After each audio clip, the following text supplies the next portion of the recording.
Hey everyone, exciting times here. I finally got all the parts to do an upgrade on my drivetrain. I'm upgrading to a GX Eagle 12 speed from SRAM. You can see the cassette here, the rear derailleur. I'm going to be using this with a 32 oval from 1UP, an X01 shifter, and the chain happened to be X01 as well since I couldn't get a GX. What I'm upgrading from is an 11 speed drivetrain. This truck came with a SRAM X1 11 speed. The only thing that I changed was the chainring. This is an oval from Absolute Black, is a 30 tooth. So right now I have a 30 to 1042 cassette, which is a great drivetrain for most of my riding. However, for my failing knees, I felt the need to add a climbing gear, a granny gear, and if you've checked my video on this specific cassette, the Eagle cassette, you know already that what it is pretty much that cassette you see behind over there with the added 50 tooth sprocket. While you can still get extended range with an 11 speed drivetrain today just by replacing your cassette, adding extended cogs to it and things like that, this is still 1x drivetrain version 1.0. Eagle promises to be a system that was built from the ground up to be a 1x drivetrain, and all components should be optimized. Going to the chain, this is optimized for low friction and smooth shifting, and it doesn't take into account the use of a front derailleur anymore. If SRAM sold me on the promise of a quieter drivetrain that lasts longer and extended range, my current champion when it comes to performance, it's got to be this XTR shifter, 32 oval from 1UP, coupled with an 1142 cassette from Shimano and an XT-GS rear mech. This is butter smooth. I absolutely love this drivetrain. It's quiet, it works perfectly fine, and if you don't need more range, I would strongly recommend something like this. Even though I had the GX shifter as well, I decided to go with the X01, and if you watch my video comparison, you know that I preferred the feel of the X01. Plus I used this recipe in the past with success. I'm going to be replacing the shifter housing and cable with the Shimano MTB. This is the SP41 housing that is one of the best out there. This is also a perfect time to analyze the chainring size. My 30 tooth with 1042 is a very good match. You can see very little wear here on the 10 and 12 tooth sprockets, only because most of the time my chain is right here in the middle of the cassette, and that's what you want to see. However, for an upgrade like this, it's not uncommon to recommend going up a couple of teeth on the chainring. In my case, I'm going to go up to a 32 tooth chainring. Without getting into too many details, the reason why I can use this regular chainring with the 12 speed chain is because this is just a bit narrower compared to a 10 or 11 speed chain. Otherwise, the internal dimensions between the links is the same, so this would work just fine with 10, 11, 12 speed drivetrains. First thing in this upgrade, I'm going to remove the 11 speed chain, which I cannot reuse, and replace the housing like I mentioned. Also, I'm going to install the 32 tooth chainring. I've already done a video on how to service these cranks. Just use the link on the screen to see the details on how to do that. I just plainly cut the cable at the end and then replace all the housing. So I have good housing going through my frame right now, which is great.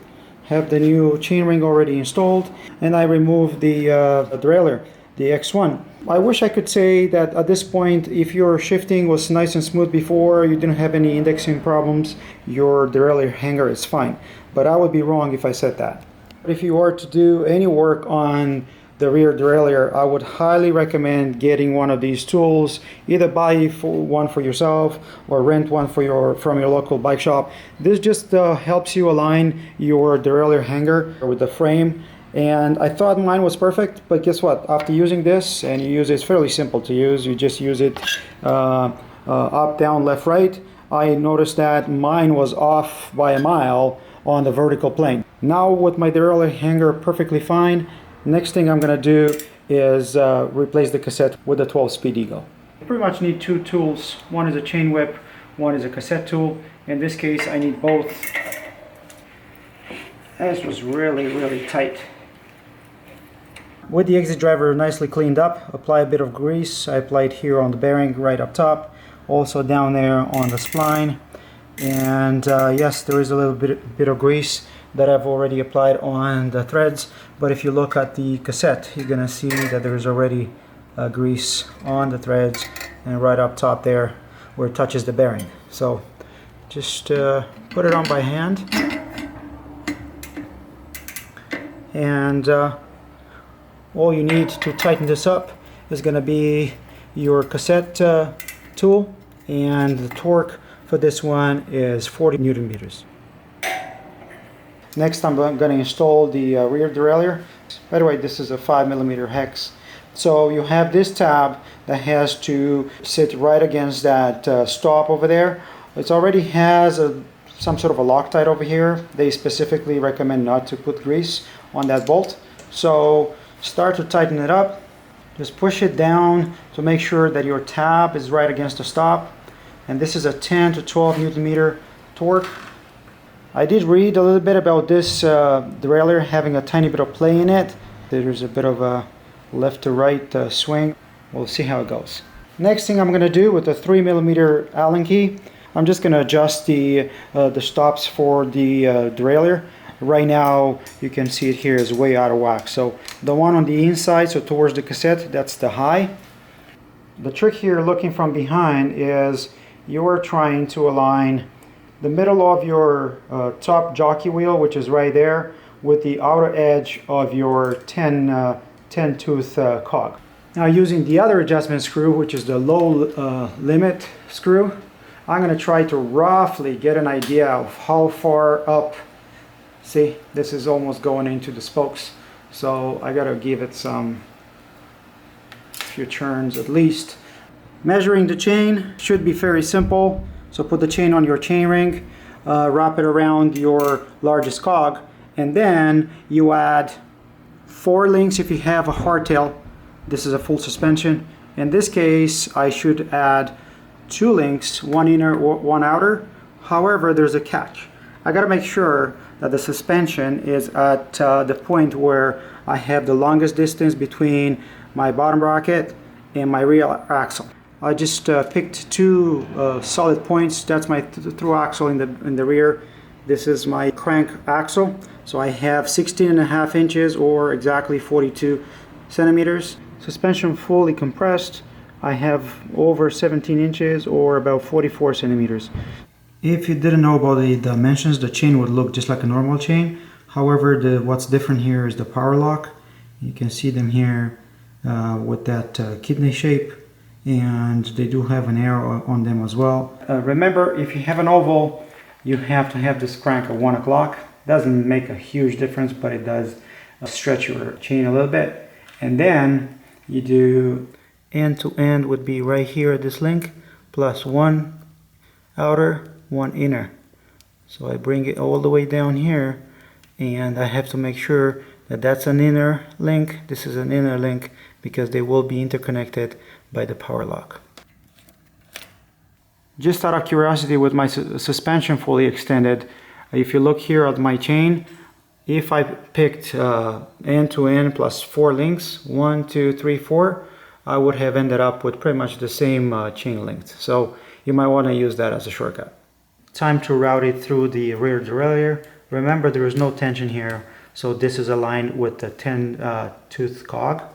So put the chain over there, grab the end of it, and push it here between that tab and the top jockey, just around the bottom one.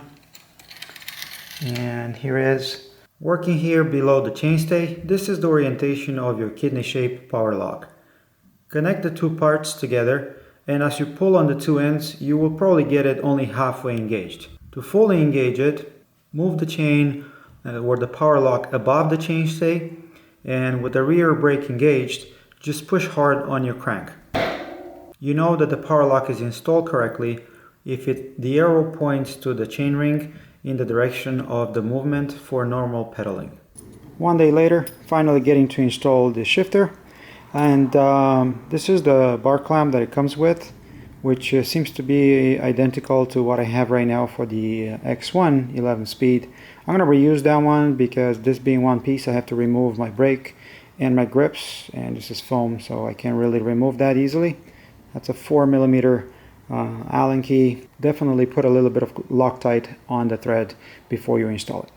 And the barrel adjuster, screw it in all the way and then go back 2 full turns, so 3, 4, 5, 6, 7, so 8 clicks. That gives you a bit of flexibility in adjusting the indexing afterwards.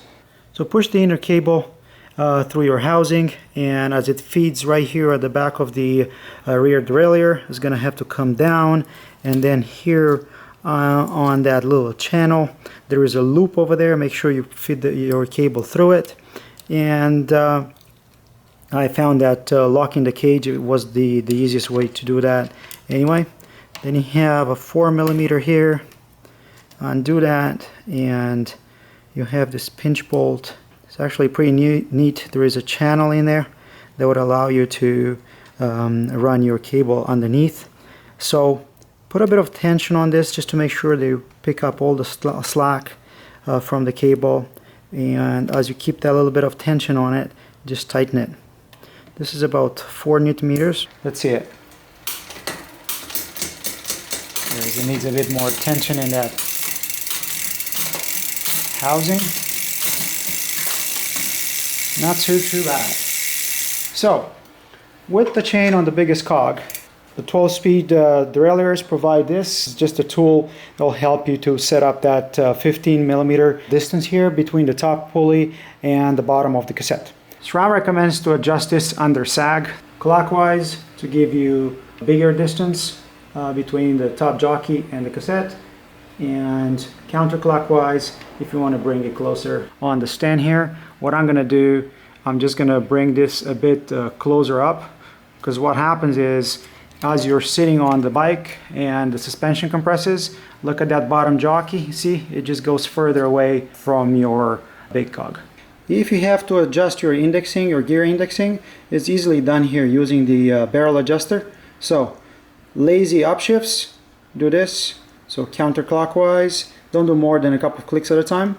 Lazy downshifts, so smaller cogs, just turn it clockwise, again a couple of clicks would be good enough. Now that I know my cable is fine, long enough, I'm just going to put a fancy cable tip over here, double check the indexing on the gears, and this baby should be good to go for a ride. One thing I can tell you right away is that I really like the shifter. Some of you ask me about this, the chain getting out of sync with the narrow wide profile of the 50 tooth. Actually 42 is the same. You can see it right here. After riding this a little bit and trying things out, it has to be just B-gap or B-screw adjustment specific. You see it here working better. See? You still get this occasional situation. Keep in mind this is on the stand, and that's the clank when it just goes the way it was supposed to. I first took the bike out to the local trails. I did about an hour and a half of riding. Really liked it. Today I took it to an enduro. That was a 40K race, and man, did I use that range. I didn't think about having 12 gears instead of 11. I did use the whole cassette. Derailleur, even though I showed you that it has a little bit of play here, it behaved very nicely. So no misshifts, no issue with the chain floating on top of the cassette over here. No issue whatsoever. So I think this is really sensitive to that B gap. So make sure you adjust it like SRAM suggests under sag. Clearance here is about 5.5 inches in my case for a 29er. The derailleur is nicely tucked in, so hopefully I'm not going to replace too many of them or too often. And other than that, the shifter worked really well. I think this is getting very close to a Shimano type of shifting, so very smooth. This wasn't too slippery. I ride with gloves, so this was good for me. Didn't have issues with that, but really smooth shifting, precise, aside from the fact that you can't really shift up two gears at once. This comes very close to an XT or XTR. I really love this bike with that type of range. I think I'm going to stick with this drivetrain for a while. And that's all the story about upgrading to 12 speed, guys. If you have any questions, let me know in the section below. Don't forget to like the video. Keep an eye on my channel and social media. If you want to purchase any one of these or the tools that I've used, use the links below. And until next time, I will see you on the trails, guys. Cheers.